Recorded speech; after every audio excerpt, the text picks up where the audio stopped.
Autism, it came from the word autos, meaning to isolate. People with autism is very broad. They need opportunities. They need not be forever called special children. The World Health Organization reports that 1 in 100 children around the world have autism, a condition that affects the way they communicate, learn, and behave. But this should not stop them from being productive. The more we learn about the condition, the better we can help them reach their full potential. I'm Dr. Freddy Gomez, and join us as we shed light on Autism Spectrum Disorder. Welcome to MedTalk Health Talk.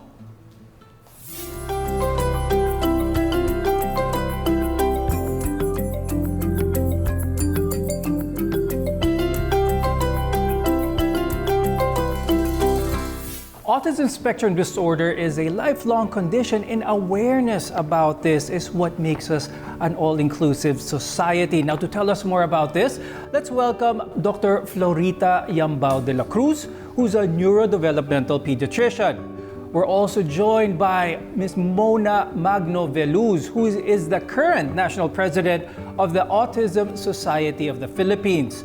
And we are very grateful to have with us Abigail Oñate, and she's here to give us a first-hand account. Now, I'll start first with Dr. Apoy. Let's talk about autism. Let's start with a little statistics here. How prevalent is it in the world, and how common is it here among Filipinos? Now, it's already 1 in 44 children. And it's also very dominant here in the Philippines right now. Probably because marami na rin yung awareness, marami na yung early identification. What's important now, the awareness, because marami misconceptions. Mona, what are some of the common misconceptions kaya ng autism, lalong-lalo na dito sa Pilipinas? Actually, Doc, madami. The first is, merong ginawa yung mga magulang. The parents are responsible for the condition of the child, whether it was something the mother ate, something the mother did, or something the mother was exposed to.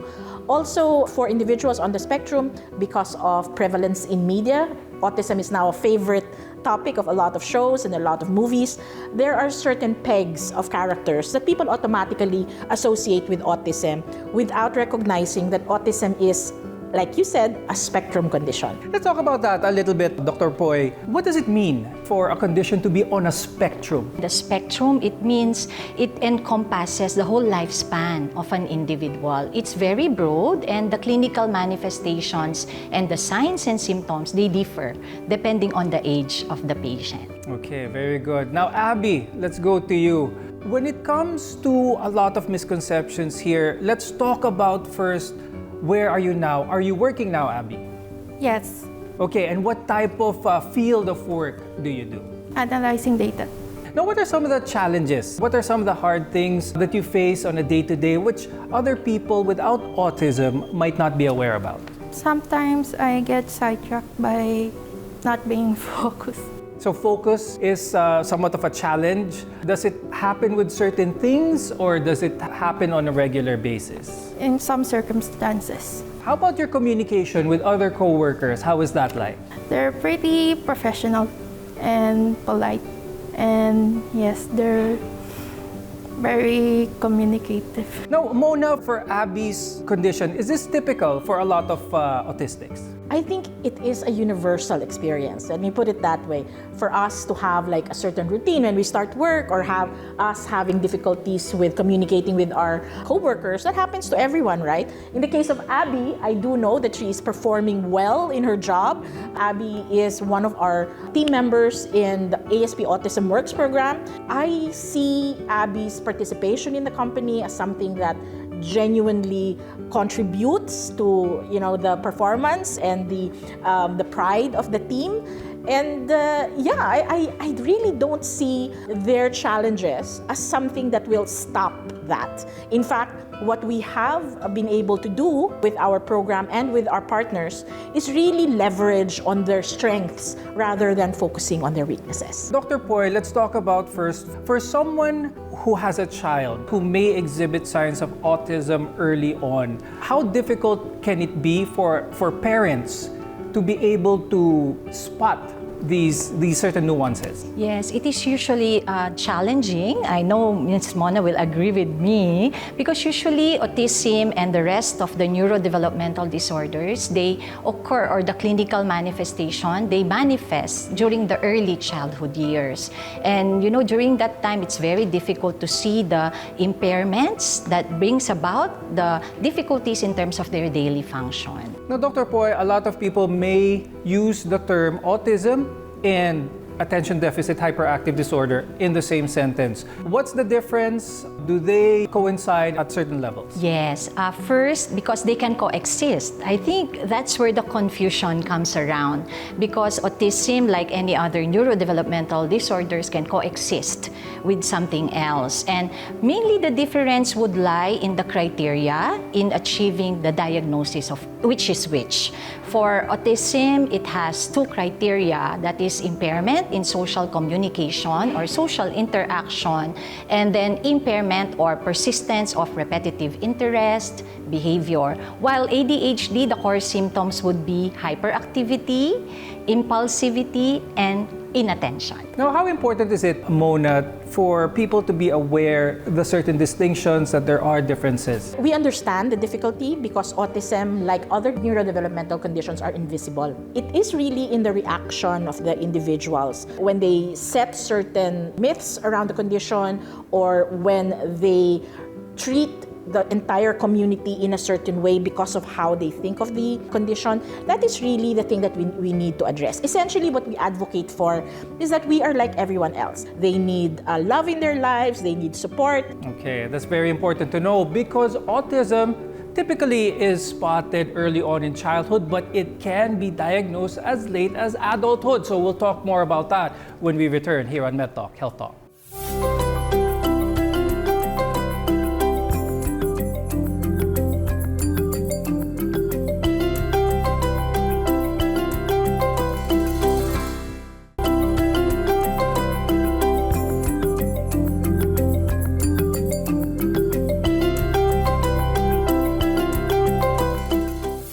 When a child is born with autism spectrum, symptoms may begin in early childhood. That's typical, but oftentimes the condition isn't diagnosed until much later in life. Now, here to continue our roundtable discussion, let's welcome back Dr. Poy, Mona, and Abigail. Now, Dr. Poy, let's talk about diagnosis. How soon can parents spot autism in their child? Yeah, as early as 6 months, it can be spotted, it can be identified, and that is through monitoring of what we call the developmental milestones.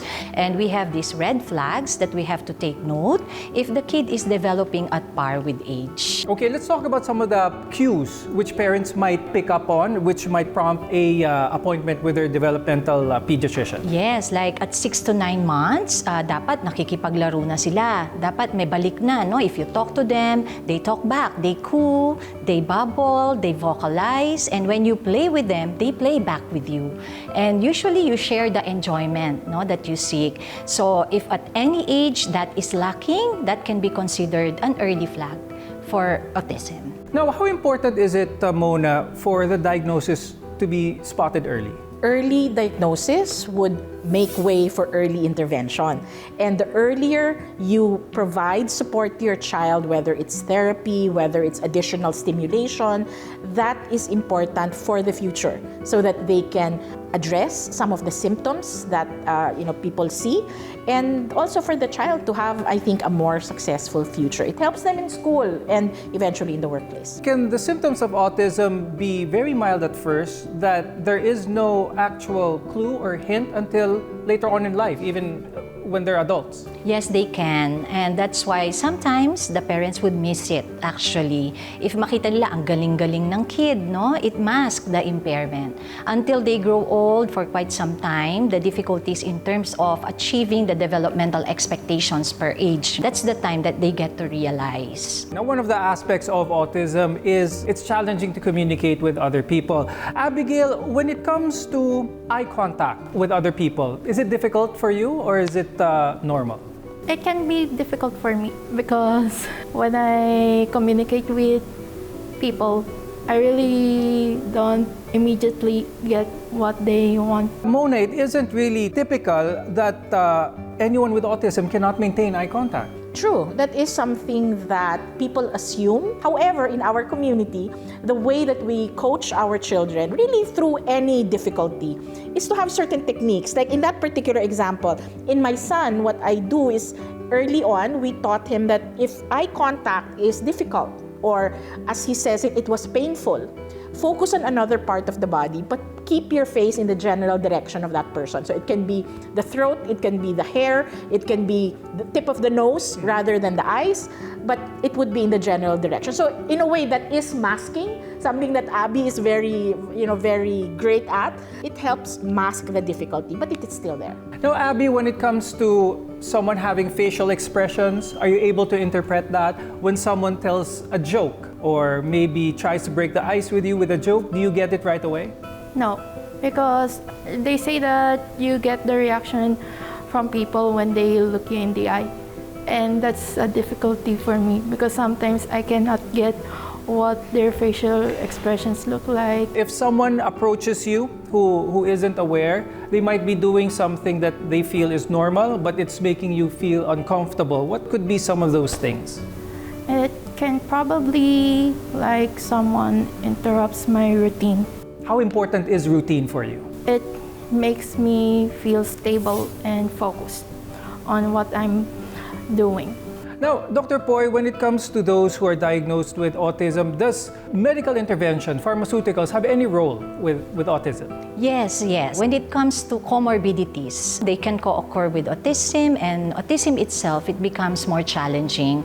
But our primary goal in terms of intervention would be still behavioral management, because the endpoint is not really cured. It's actually to promote functional independence, the way that they live with other people, in terms of community, in terms of school. So I think that is the primary goal of the management. Correct. And for parents, Dr. Poy, what really averse to are merchants who say that, okay, this is a magical milk that will help your child kind of erase all of those symptoms, even a diet, even meds that would erase autism altogether. From our perspective, autism is a natural occurrence in the human condition. We all have different settings when we go out of the factory, so to speak.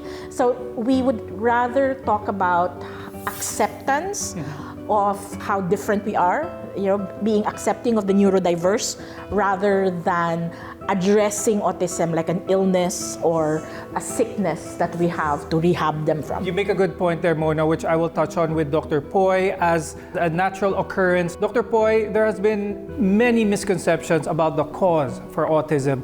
Let's lay the facts straight now. A lot of that misconception actually coming from vaccinations. Yes. Actually, it's a myth, and I want to debunk that again because actually it doesn't cause autism. No vaccine can cause autism. Probably the confusion, it lies because the time of administration of that vaccine would coincide with the peak signs and symptoms of autism. And it has been actually retracted that it's not true and it is very safe to proceed with vaccination.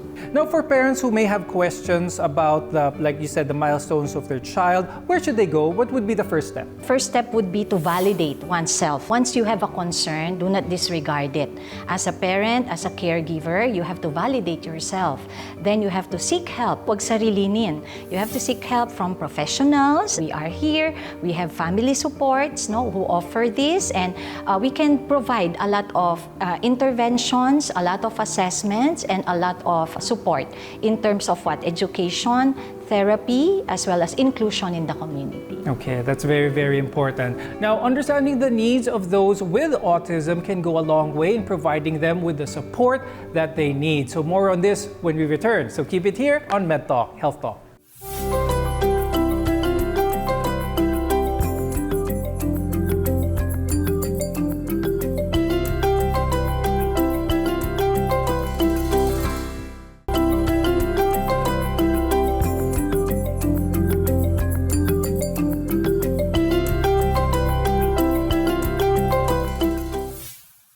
Living with autism comes with its fair share of challenges. Now, the abilities and needs of those living with it can evolve over time. We need to work together in order to provide them with the care and support that they need. Let's welcome back to the show Dr. Poy, Mona, and Abby.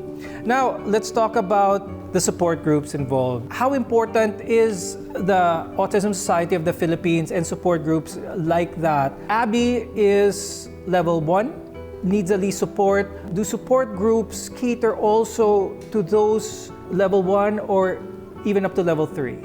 Well, first off, the Autism Society Philippines really caters to not just the individuals on the autism spectrum, but those who care for them. Once you have somebody with autism in the family, it affects the entire family. So the support group actually provides education to parents, siblings, caregivers, other relatives, critical, especially in the first 100 days from diagnosis. But even beyond those 100 days, like you said, their challenges depends on their age. It can change over time. The challenges of your child will differ when they're a teenager, when they're an adult. So we have programs that address those needs at every point in their lifetime. So we have support groups, like actual groups where we discuss with parents.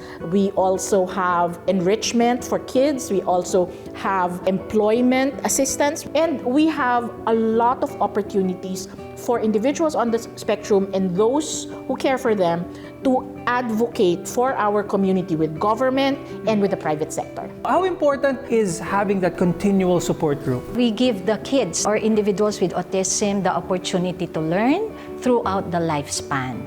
You know, autism spectrum disorder is not degenerative disorder to begin with. So learning is being capable of doing new things as they grow old. Medication has a little role with autism. What are the goals of the therapy? The goals of the therapy would be behavioral management. As what I've mentioned, the core symptoms of autism, that's the reason why we have unwanted behaviors. You know, if you put them in a socially challenging situation, there you go, the anxiety, the meltdowns. So the goal would be to lessen this, to increase the function as well. The time that individuals spend with therapists, like 1, 2 hours, 3 hours in a week.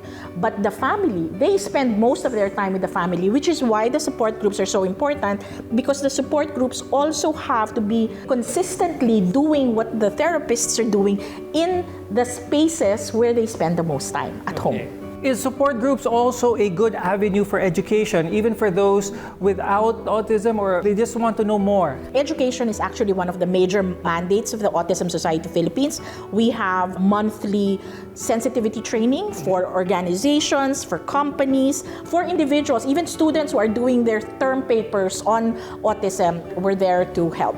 Okay. Now, Abby, your work is very fulfilling, I'm sure, but what makes you happy in your work or maybe at home? What gives you joy? When I get noticed how productive I am, how I positively contribute to the community and to my family and to work. Oh, that's very good. Now let's talk about some of that positive contribution. What are you good at, Abby? It's just that I'm good at analyzing things. Oh, that's very good. So analyzing things. Is this typical for a lot of people with autism? I do not want to generalize.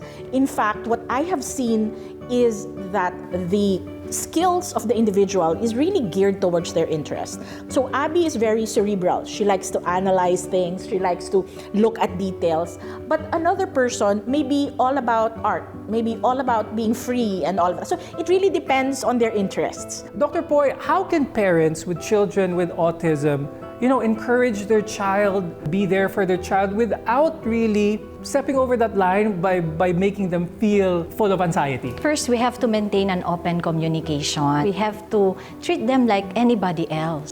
Just treat them typically, because it's the way that you identify their strengths and their weaknesses. That's the way that you can guide them as to what can bring out the best in terms of what they do. A lot of parents kasi feel that they have to hover over their child. They're helicopter parents to children. But sometimes they don't turn off that mode when the children grow up to be teenagers, grow up to be adults. Right. We are not the leaders of our children. we have to take their cues. We have to let them talk about what they're passionate about, what they want to do, because it's their life. We're only there to guide them. We are not supposed to manage them, at least if they are able to. I think that's a very good point, especially when it comes to children with autism. Now, for those parents who might want to seek that support, who want to know more about the Autism Society of the Philippines and other support groups, how can they get in contact? The Autism Society Philippines is very active on social media, so you can contact us through any of those social media channels. And there are a lot of activities and opportunities for them to learn more about autism. Now, Dr. Poy, should a child or an adult be properly diagnosed to have autism before they can avail the services or even join the support groups? It can come either way. They can start with intervention even before being seen by a developmental pediatrician. Though we always advocate for early diagnosis and we want the screening to be as early as possible, as soon as we have the red flags. And we have the what you call mandatory screening and evaluation at 18 months and 24 months to identify the red flags. Okay, that's good to know. Now, Abby, if there was one thing that you would like the people to know about autism, what would it be? People with autism is very broad. That means they can look like me or you or anyone else. And we have also diverse interests, diverse hobbies. Yeah, we just don't fit in one box. Thank you so much, Abby, for joining us today and sharing your information. Dr. Poy, and of course, Mona, for joining us in this episode and really spreading that awareness when it comes to autism. Now, there are many things that you can do to help those living with autism overcome their challenges. Now, create daily routines for them, stay connected to friends and family, and remember, there's always support out there. I'm Dr. Freddy Gomez, and thank you for joining us here on MedTalk Health Talk.